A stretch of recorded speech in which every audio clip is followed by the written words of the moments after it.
Bes, nakuha ko na yung titulo. Siguro sa susunod na araw, matatayo na yung mall. Eh di mabuti, Bes. Teka, pati ba lupain ng pamilya mo, binili mo?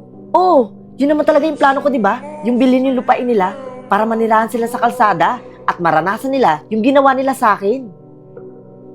Kung sa totoosin nga, kulang pa yun, Bes eh. Dahil gusto ko, lalo silang gumapang sa hirap. Bes, di mo pa rin ba sila napapatawad hanggang ngayon? Maawa ka naman sa kanila. Ha? Maawa ako sa kanila? Bakit sila? Naawa ba sila sa akin? Para ka ding nagpapatawa, Bes eh. Alam mo, Bes, ako yung breadwinner sa family namin dati. Pinansyal, lahat ng mga gastusin, lahat ng mga pangangailangan nila, lahat ginawa ko dahil sa gusto kong gumanda ang buhay namin dati. Pero ano yung sinukli nila? Simula nung nadisgrasya ako, nung nabulag ako, sinong nalapitan ko? Wala. Dahil yung inaasahan kong pamilya, nasaan? Wala. Wala na kasi akong pakinabang eh. Buti pa ngayong langaw, nadadamayan ako. Dahil parang tae na lang ako sa paningin nila.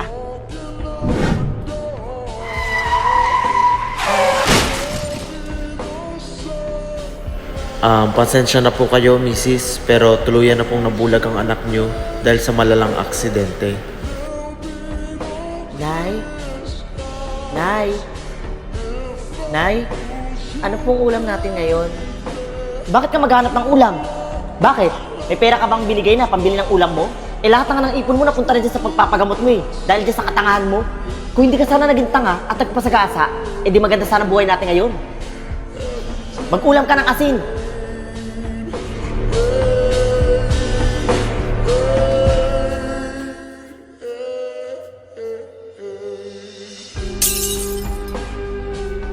Ano na naman yan?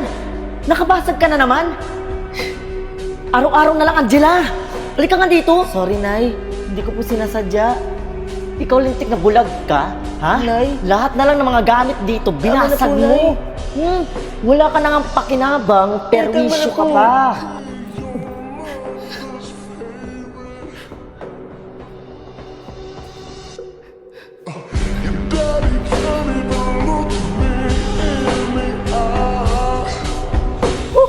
Perwisyo talaga yung batang yan. Hay nako, Nay. Kung ako sa inyo, iwan nyo na lang yan sa labas. Hayaan nyo mamalimos. Ewan ko lang kung makabalik pa yan dito.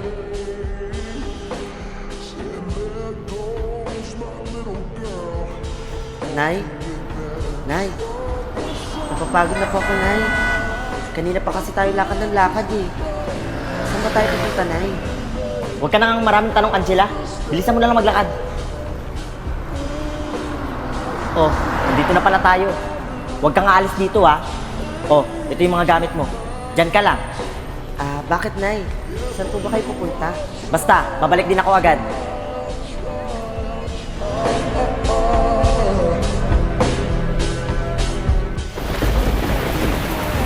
Nay?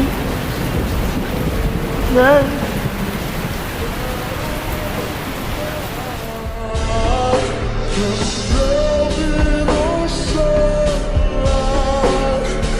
Alam mo, Bes, buti na lang nakita ko ng nanay mo. Dahil kung hindi, siguro hanggang ngayon palaboy-laboy pa rin ako sa kalsada. Pero kung hihilingin mo, Bes, na patawarin ko yung pamilya ko, mas gugustuhin ko na lang mabulag ulit kaysa patawarin sila.